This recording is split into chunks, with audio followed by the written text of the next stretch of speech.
Bueno, hay que decir que esa postulación es totalmente ilegal, ¿verdad? Expresamente inconstitucional. Nuestra Constitución de la República establece que no puede ser candidato a la presidencia un presidente que va saliendo de sus funciones, ¿verdad? Entonces, es una postulación totalmente fuera de la ley. La rechazamos, la repudiamos porque sabemos que lo que busca es instalarse en el poder para seguir robando fondos públicos, enriqueciéndose a él y a su familia y su sector empresarial, ¿verdad? Como Bloque Popular de Resistencia de Resistencia y Rebeldía Popular, ¿han planeado algo? ¿Piensan hacer marchas, conferencias ante estas declaraciones? Bueno, nosotros y nosotras lo que hemos propuesto desde el 17 de agosto de este año es la conformación de un frente amplio, ¿verdad? Un frente amplio que aglutine fuerzas progresistas, de izquierda, democráticas también, ¿verdad? Que vayan en la vía de transformar nuestra realidad. Estamos trabajando muy arduamente para construir relaciones políticas que nos permitan dar la batalla justamente a la instalación de este régimen dictatorial que se está consolidando ahora a través de pues la reelección presidencial, ¿verdad? El vicepresidente menciona que sí se puede reelegir, ya que no fue presidente en un periodo anterior. ¿Qué opina de eso? Yo creo que el vicepresidente está manipulando lo que dice la Constitución, ¿verdad? ¿Qué es lo que ha ocurrido? Bueno, hay 3 artículos dentro de la Constitución salvadoreña que dice expresamente que no puede ser 2 veces presidente, 2 periodos consecutivos, una misma persona. Y lo que ocurrió es que la Sala de lo Constitucional, impuesta también ilegalmente por la Asamblea Legislativa, que responde totalmente a las órdenes de Bukele, avaló la candidatura presidencial haciendo una interpretación equivocada de la Constitución de la República, ¿verdad? Es decir, que esta Sala de lo Constitucional tenía un papel. ¿Por qué fue que los y las diputadas de la Asamblea Legislativa el primer día de funciones no solo destituyen al fiscal, que por cierto tenía 17 casos de corrupción abierta en contra de funcionarios públicos, sino que además destituye a la Sala de lo Constitucional anterior, que estaba también señalando una serie de irregularidades en la aplicación de la Constitución y de la ley en nuestro país? Y esa función de esta Sala de lo Constitucional no solo es validar toda la argumentación política que está haciendo el presidente, sino además era validar el tema de la perpetuación en el poder de este personaje que sin duda está haciéndonos retroceder a años oscuros, ¿verdad?, de la historia de nuestro país. ¿Qué le parecen las declaraciones del arzobispo sobre el tema de la reelección? Bueno, es lamentable que un dirigente máximo de la iglesia que históricamente en El Salvador ha estado vinculado con los sectores populares, con las luchas del pueblo por la construcción de una sociedad diferente, y que por su también puesto pasó una figura icónica como lo fue Monseñor Romero, dando esas declaraciones de ese tipo, porque realmente su posición está también vinculada seguramente a intereses personales, ¿verdad? Ya salió un comunicado oficial de un grupo del clero de la Iglesia Católica diciendo que se desligan de las declaraciones del arzobispo de San Salvador, que no representa la posición de la mayor parte del clero, y además hay que mencionar la valiente decisión de Monseñor Rosa Chávez también de renunciar a su cargo, y creemos, esto es una suposición, pero a partir de la posición que ha tomado el arzobispo, ¿verdad? Creemos que es un papel que legitima también una posición de opresión y de dictadura que se quiere consolidar en nuestro país. El Monseñor Rosa Chávez siempre ha sido un representante de la Iglesia que ha velado y ha levantado su voz en contra de las injusticias, ¿verdad? Él ha sido una de las personas que se ha pronunciado en contra de las medidas autoritarias de este régimen, de este gobierno, y pues en realidad no lo sabemos a ciencia cierta, pero considero que su posición responde justamente a poder también desligarse de las posiciones tan arbitrarias que está tomando el arzobispo de San Salvador. ¿Qué le pareció las declaraciones que dio el presidente en la ONU? Bueno, me parece que es una actitud desafiante, que es una actitud también arrogante, ¿verdad? En contra de pues los países que han levantado su voz. Él tiene muchas acusaciones y denuncias por parte de la comunidad internacional que cesen las graves violaciones a los derechos humanos. Han salido informes de todo el periodo en el que él ha estado gobernando, donde se demuestra, ¿verdad?, una serie de retrocesos y arbitrariedades que ha cometido el gobierno. Y la comunidad internacional obviamente se ha pronunciado en contra justamente de estas medidas, y parece una falta de respeto tremenda, una decepción que el presidente de la República utilice ese lenguaje violento en contra de quienes se preocupan por la situación humanitaria en nuestro país. ¿Qué opina de los resultados que arrojó la encuesta Fundaungo? Bueno, a ver, hay que decir que las encuestas no representan el 100% de la población, ¿verdad? Es decir, es una muestra que se toma, eso es como un primer elemento. Y luego lo otro es que obviamente este gobierno juega con las emociones de la gente, ¿verdad? Lamentablemente ha manipulado el tema de la seguridad pública para poder imponer también una lógica, un razonamiento en la población.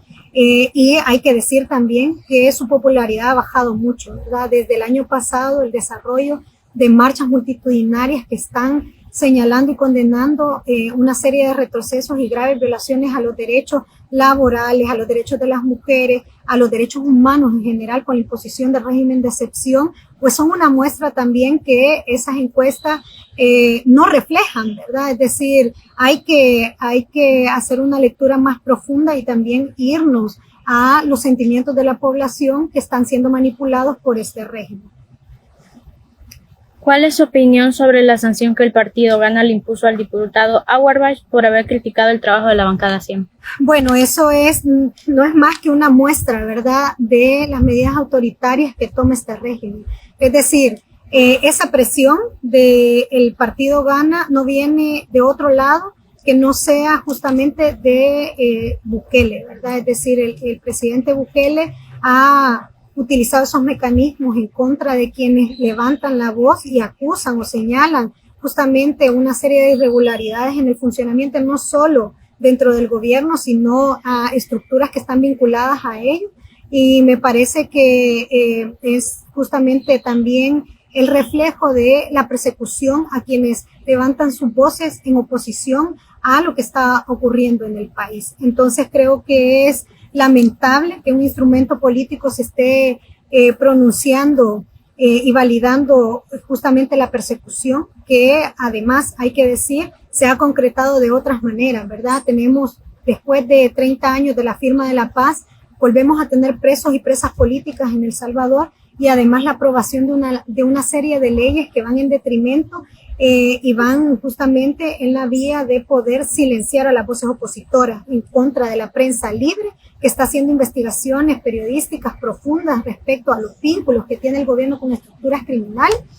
Y además de eso, también está todavía en el tintero la aprobación de una ley que restringe el ingreso de las organizaciones no gubernamentales que hacen trabajo comunitario y de conciencia, ¿verdad? Entonces hay que decir que esta medida también responde a esa lógica. Hay consecuencias para quienes estamos en la oposición o señalando algunas situaciones, pues estamos en el ojo público, no dudamos, y lo hemos mencionado en una serie de entrevistas y en una serie también de comentarios que hemos hecho compartiendo con otra gente que está preocupada sobre la situación, y decimos, nosotros y nosotras somos conscientes que este gobierno está actuando en contra de las voces opositoras y que nuestra seguridad, nuestra integridad física y emocional está siendo vulnerada a partir de ataques directos de ya sea troles del gobierno o representantes institucionales directos, ¿verdad? Entonces, esa es la consecuencia concreta de las declaraciones del diputado, ¿verdad? Responden justamente a una lógica de callar los señalamientos en contra del presidente. ¿Qué opina de todo el despliegue de autoridades y militares que se instaló en el cerco de Comasagua? Bueno, eso es otro caso que no hay que dejarlo de manera suelta, hay que decir que hay un antecedente, ¿verdad? La población en Comasagua salió a protestar por el estado de la calle principal que conduce a Comasagua. Eso fue la semana antepasada, si no mal recuerdo, o pasada.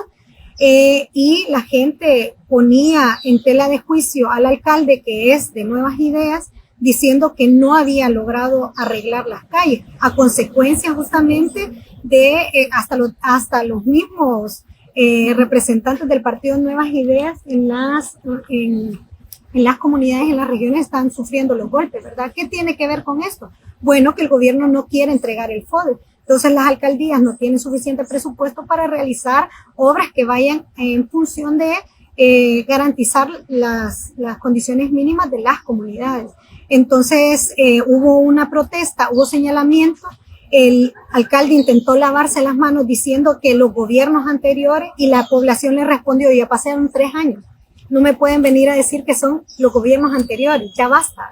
Entonces luego de eso se instala el cerco militar, supuestamente con la excusa de un asesinato que se cometió ahí, y se capturan a 40 personas, que no dudamos que entre esas capturas pueden haber más de algún delincuente vinculado a estructuras criminales. No lo estamos negando, pero quién sabe que otras personas que son inocentes, que han sido capturadas bajo régimen de excepción, también se fueron en esa redada, ¿verdad? Nos parece totalmente lamentable que siga existiendo este tipo de persecución en contra de la POCE, que están señalando todos los retrocesos que estamos sufriendo como población salvadoreña. Bueno, eso demuestra que es un fracaso, ¿verdad? Es decir, y lo dijimos desde un inicio, desde la primera vez que se aprobó el régimen de excepción, que no era la solución. La solución va orientada a, pues, uno, descabezar a las estructuras criminales de cuello blanco, ¿verdad? Que son los que facilitan el paso de la droga y las armas en nuestro país. Y 2, crear todas unas políticas estatales que permitan el desarrollo integral de la población, acceso al empleo, estudio, becas, salud, etcétera, ¿verdad? Es decir, que las condiciones de vida de la población son resultado de una sociedad injusta que condena y persigue justamente a los sectores empobrecidos. Entonces, estamos diciendo, el tema de la delincuencia en nuestro país tiene raíces más profundas, que están vinculados con el crimen organizado, o los bien llamados cuellos blancos, ¿verdad? Que son los que garantizan el ingreso de armas, las ventas de armas o la entrega de armas a estas estructuras y el paso de la droga. Para finalizar, ¿qué tan sostenible cree que se mantendrá la seguridad después de que termine el régimen de excepción, que lo quiten? Bueno, como decimos, como no se está atacando la raíz del problema, es muy difícil que la condición de seguridad en nuestro país, pues incluso en este momento, ¿verdad? No se está garantizando la cuestión de la seguridad. Siguen existiendo feminicidios, sigue existiendo persecución, y esto es más grave, persecución política desde el Estado hacia todas las voces opositoras, en contra de ambientalistas, en contra de feministas, en contra de los movimientos populares en general, ¿verdad? No tiene un trasfondo la aprobación del régimen de excepción para resolver el problema, sino más bien una negociación que quedó descubierta a partir de una investigación que hizo un periódico también, y que hay que decir que desde nuestra lectura ese pacto sigue en pie con el gobierno, ¿verdad? Todo el show que están montando respecto al tema del régimen de excepción, la gente sabe, y lo dice, por cierto, en la encuesta que me mencionaba usted antes, la gente dice incluso que los muchachos están guardados, ¿verdad? No es que hayan desaparecido o no es que estén capturados, porque hay testimonios incluso en donde se capturan a estos delincuentes y a horas de madrugada las mismas patrullas regresan a estos delincuentes a las zonas para que ellos se escondan. O sea, sigue habiendo control del territorio de estas estructuras criminales y el gobierno está tratando de ocultarlo bajo una tela o una manta de régimen de excepción que ha sido totalmente un fracaso y que no responde para nada a poder combatir realmente la situación de delincuencia y de inseguridad en nuestro país.